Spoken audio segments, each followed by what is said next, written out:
बिस्मिल्लाहिर्रहमानिर्रहीम। इय्याका नअबुदु व इय्याका नस्तईन।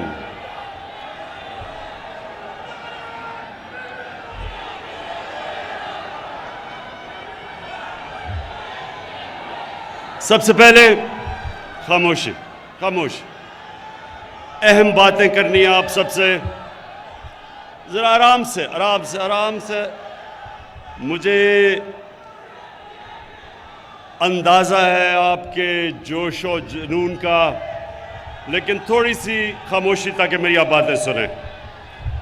अली ज़ैदी, सबसे पहले आपको और आपकी टीम को, जो अभी आपने सिंध का दौरा किया, मैं आपको खराज तहसीन पेश करता हूं।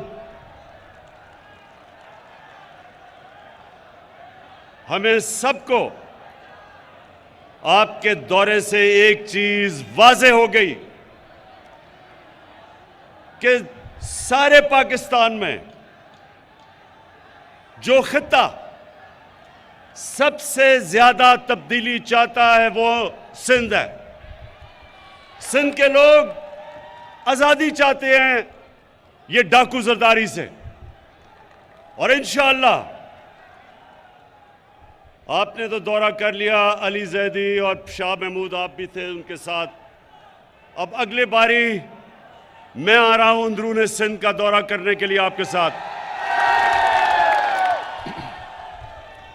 मेरी अब मिशन है कि जो जुल्म सिंध के लोगों से हो रहा है, ये जो 14 साल जरदारी माफिया ने सिंध के साथ किया है, मैं सिंध, अंदरूने सिंध के लोगों को खास तौर पे आज पैगाम देना चाहता हूं कि आज़ादी का वक्त इंशाअल्लाह आ गया है।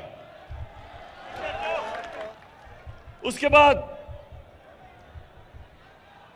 कराची के लोगों के लिए एक तो मैं आप सबको केसीआर की मुबारक देता हूं, क्योंकि केसीआर अभी बनने वाली है। अभी तो ग्रीन लाइन, खैर उसकी मुबारक देता हूं, ग्रीन लाइन आ चुकी है, लेकिन अभी जो हमारा कराची का पैकेज आपके सामने आता जाएगा, और मेरा ये यकीन है कि कभी कराची में किसी गवर्नमेंट ने, फेडरल गवर्नमेंट ने कभी वो काम नहीं किए जो इंशाल्लाह हम करने जा रहे हैं। मुझे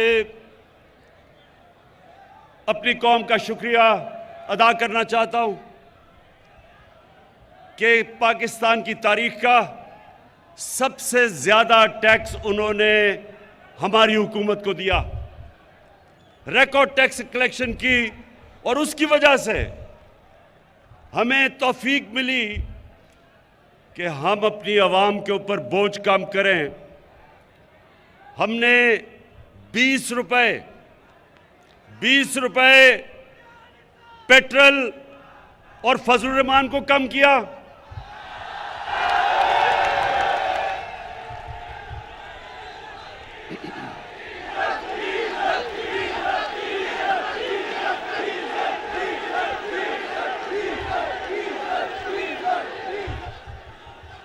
डीजल सस्ता किया, 5 रुपए यूनिट बिजली सस्ती की, जब दुनिया में दोनों की कीमतें ऊपर जा रही हैं।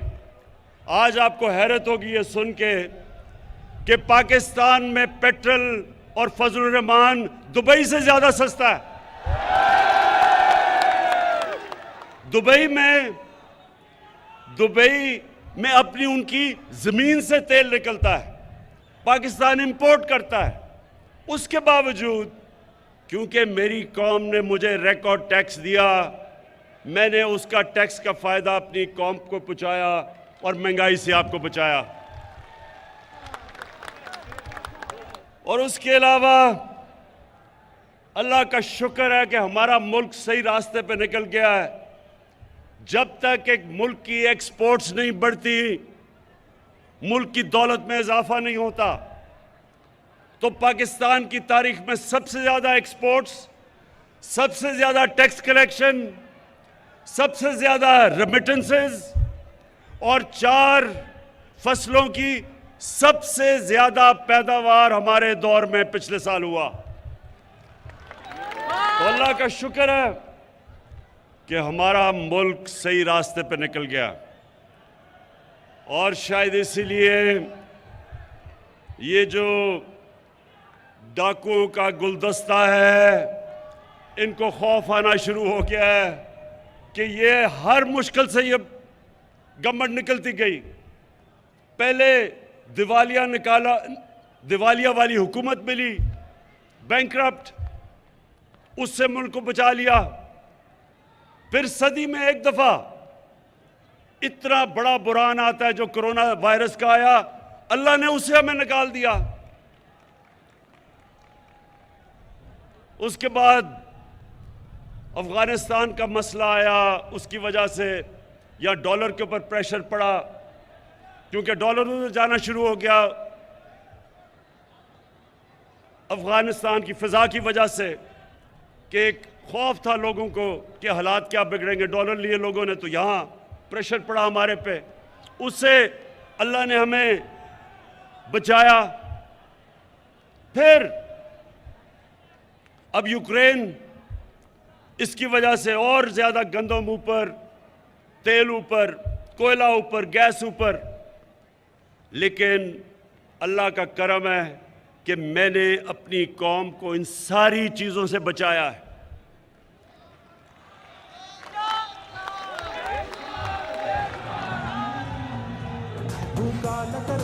तो अब आज जो मैं आपके सामने बात करना चाहता हूं, मेरे बाशऊर कारकुनों, अब जरा आराम से सुने।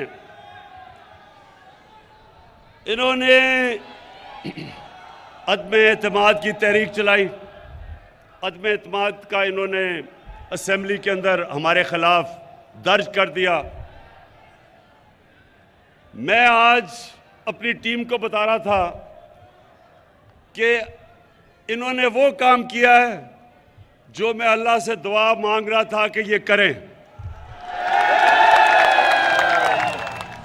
असल में सुने देखिए, एक कहावत है कि जब गीदड़ की मौत आती है तो वो शहर की तरफ भागता है। तो ये चोरों के टोले की जो, इंशाअल्लाह मैं ऊपर वाले के ऊपर एतमाद है, इनकी जो सियासी मौत आई है, इन्होंने अदम एतमाद कर दिया है।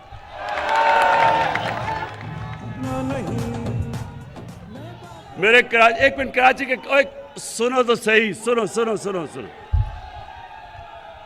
कराची के कारकुनों, देखो, आपका जो चेयरमैन है पार्टी का, उसको दुनिया की क्रिकेट की तारीख में 5 या 6 टॉप कप्तानों में माना जाता है। सुने सुने सुने अभी। और क्यों माना जाता है? क्योंकि क्रिकेट में कप्तान की कामयाबी का राज क्या होता है कि वो पहला दिन जब टेस्ट का शुरू होता है तो तब से वो प्लानिंग करता है कि दूसरे दिन क्या होगा, तीसरे दिन क्या होगा, चौथे दिन और 5वें दिन मैच उसने कैसे जीता है। अगर उसमें ये सलाहियत ना हो, वो कामयाब कप्तान नहीं बन सकता। तो मैं बड़ी देर से इंतज़ार कर रहा था ये चोरों के टोले की, ये डाकुओं की। 25 साल से जद्दोजहद कर रहा हूं, 25 साल से इन चोरों के खिलाफ मैं जहाद कर रहा हूं। ये पॉलिटिक्स नहीं कर रहा, जहाद कर रहा हूं, क्योंकि मैं अपने मुल्क के लिए इन चोरों के खिलाफ लड़ रहा हूं।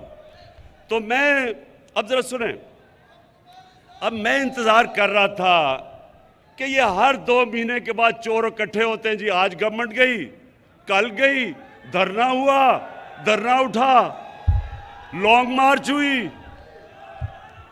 तो मैं ये 3.5 साल से मुल्क को संभाल रहा था, जो चोरी और दिवालिया निकाल के अरबों डॉलर चोरी करके ये मुल्क का बाहर लेके गए, तो हम उस मुल्क को संभाल रहे थे। लेकिन हर 2 महीने के बाद जी, अब गवर्नमेंट गई, कल गई। तो मैं सोच रहा था कि अल्लाह, ये किसी तरह ना इनकी गर्दन मेरे हाथ में किसी तरह आ जाए। तो अब अल्लाह, सुने तो सही,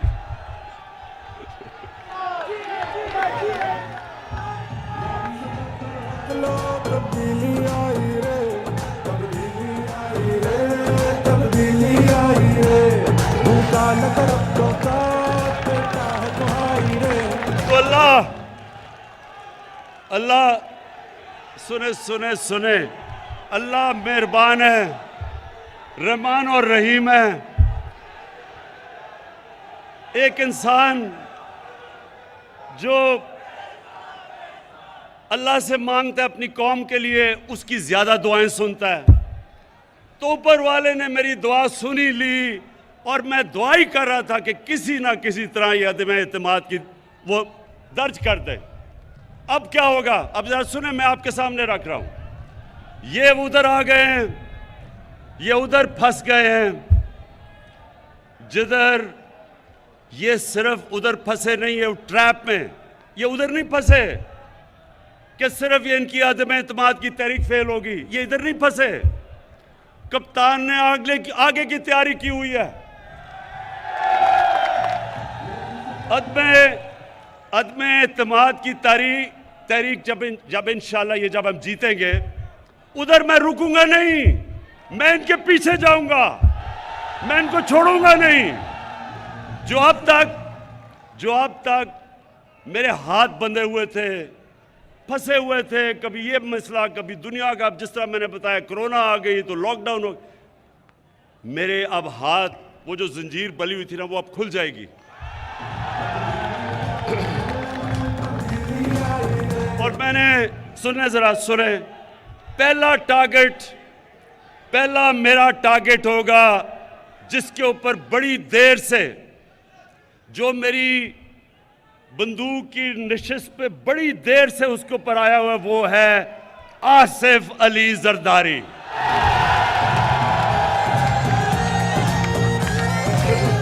ये आदमी, ये जालिम आदमी जो पुलिस को इस्तेमाल करता है, लोगों को मरवाता है, गुंडों को इस्तेमाल करता है, जुल्म करता है, चोरी करता है। जरदारी सिस्टम में ये हर चीज के ऊपर कमीशन खाता है, सारी दुनिया में बाहर पैसा भेजता है। आसिफ जरदारी, तुम्हारा वक्त आ गया। अब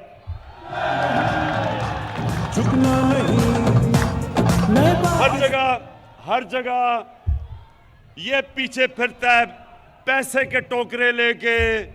20-20 करोड़ की इसने रकम हमारे लोगों को खरीदने के लिए रखी हुई है।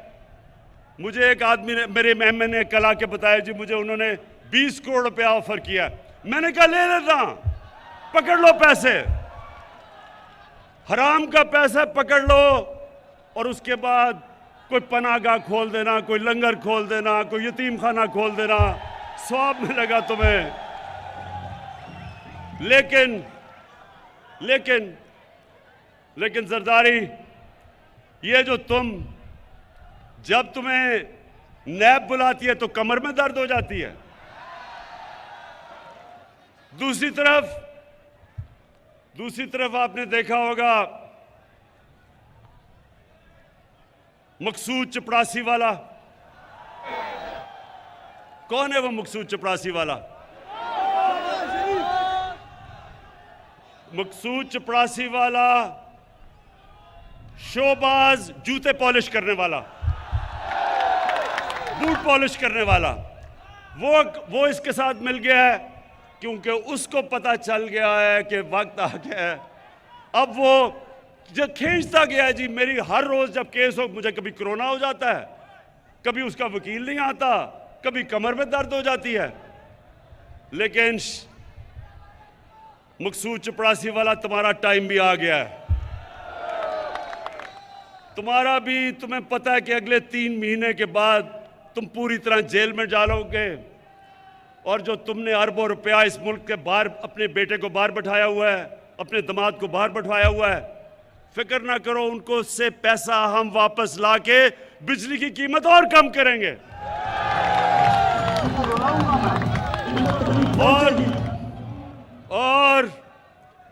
और फिर इनके साथ मिल गया है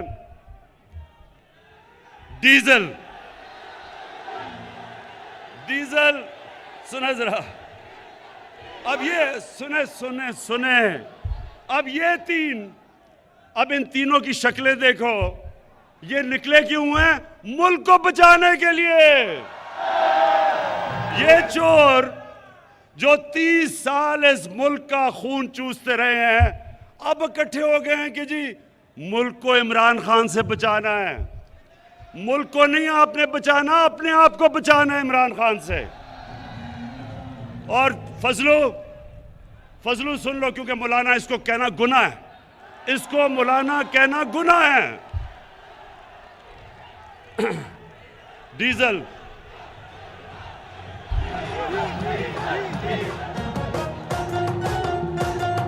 मैं देखें, इज्जत जिल्लत ऊपर वाला देता है। अब देखें, एक दीनी आदमी, जो कभी भी दीनी आदमी को तो अल्लाह की वो बातें करता है, अल्लाह को तो उसको इज्जत देनी चाहिए। इसका नाम लो तो लोग डीजल की आवाजें लगा देते हैं, शर्म की बात है। तो फजलू, मिस्टर डीजल, तुम भी तैयार हो जाओ। इसने कहा, जब इसको नैब ने बुलाया, इसके पास अरबों रुपए के असासे हैं, पता नहीं किधर से आए, क्योंकि काम तो ये कोई करता ही नहीं है। तो जब नैब ने इसको बुलाया तो कहता मैं 2000 लोग लेके चला जाऊंगा। नैब को डरा दिया इसने। फजलू, तैयार हो जाओ, ये जब फेल होगी, ये जब आपकी फेल होगी और इंशाल्लाह होगी, तो उसके बाद अगर 2000 लोग तुम नैब के बाहर लेके आओगे, 1 लाख लोग मैं लेके आऊंगा।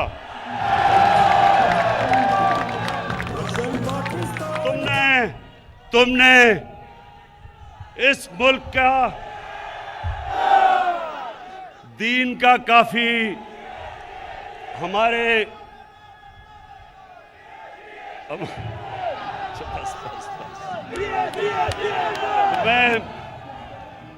मैं अभी सुने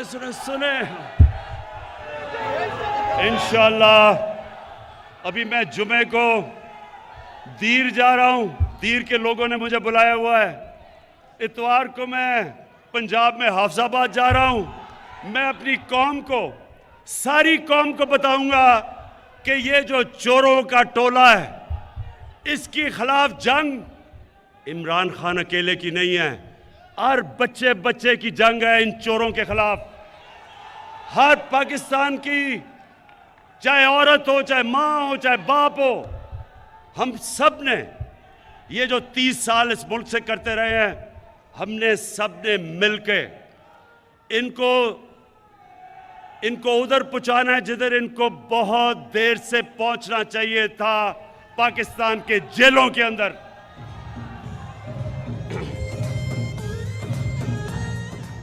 और आसिफ जरदारी, और खुदा का वास्ता है, ये अपने बेटे को खुदा के वास्ते उर्दू तो सिखा दो। 15 साल हो गए हैं, बारिश आता है 15 साल के बाद, चीनी उगता है। खुदा का वास्ता है, मैंने अंग्रेजों को 2 साल में उर्दू सीखते देखा है। 15 साल हो गए हैं, कभी इसे यही नहीं पता कि लड़की आता है या आती है, इसे ये भी नहीं पता अभी तक। और ये टोला, ये चोरों का टोला मुल्क को बचाने के लिए निकला है। ये उधर आ गए। फिर से मैं कहता हूं, जब इन करप्ट चोरों की मौत आती है तो ये आज असेंबली की तरफ जो आ रहे हैं, अल्लाह तेरा लाख लाख शुक्र है कि तूने मेरी दुआएं कबूल कर ली हैं। और इंशाअल्लाह मेरे पाकिस्तानियों, मेरे कराची के लोगों, इंशाअल्लाह ये मुल्क एक बड़े अजीम ख्वाब का नाम है। इस मुल्क बनने के ऊपर जो नारा लगा था वो ये था कि पाकिस्तान का मतलब क्या? ला इलाहा इल्लल्लाह। अल्लाह के सिवा हम कभी किसी के सामने नहीं झुकते। और ये डाकू जिन्होंने पैसे चोरी करके बाहर रखे हुए हैं, ये हर बाहर से ताकतों के सामने ये झुकते रहे हैं। इस मुल्क के ऊपर 400 ड्रोन अटैक्स हुए 10 सालों में, जब ये जरदारी और नवाज शरीफ इक़्तिदार में थे। एक दफा ये नहीं बोले। कौन बोला था? तहरीक इंसाफ निकली थी। हमने यहां धरने किए थे ड्रोन्स के खिलाफ, क्योंकि ये वो लोग हैं जो जिन खुदाओं की पूजा उनकी करते हैं, जिधर इनका पैसा पड़ा है। चोरी का पैसा इनका उन मुल्कों में पड़ा हुआ है, ये कभी उनके सामने अपने मुल्क की मफादात के लिए खड़े नहीं होंगे। मैं हमेशा समझता हूं कि पाकिस्तान को सबसे दोस्ती करनी चाहिए। किसी मुल्क के मैं खिलाफ नहीं हूं, लेकिन मैं किसी मुल्क को ये इजाजत नहीं दूंगा कि मेरी कौम के मफादात के खिलाफ वो कोई कार्रवाई करे।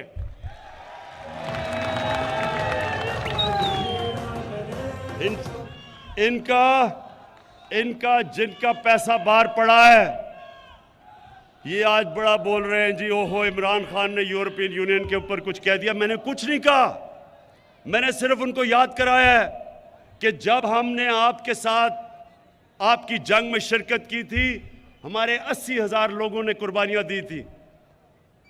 हमारे मुल्क में कबायली इलाका हमारा तबाह हो गया था। हमारे लोगों ने नकल मकानी की थी, 35 लाख लोगों ने। मैं इनको सबको याद कराता हूं कि हमने कुर्बानी दी थी। हमारी किसी ने ना अप्रिशिएट किया, ना हमें हमारा शुक्रिया अदा किया। तो आप जब कहते हैं कि अब हम आपके साथ फिर मिल जाएं, मैं सिर्फ तब मिलूंगा जब भी आप अमन के लिए निकलेंगे। मैं अमन के में आपके साथ आऊंगा, लेकिन किसी जंग में आपका साथ नहीं दूंगा। शुक्रिया।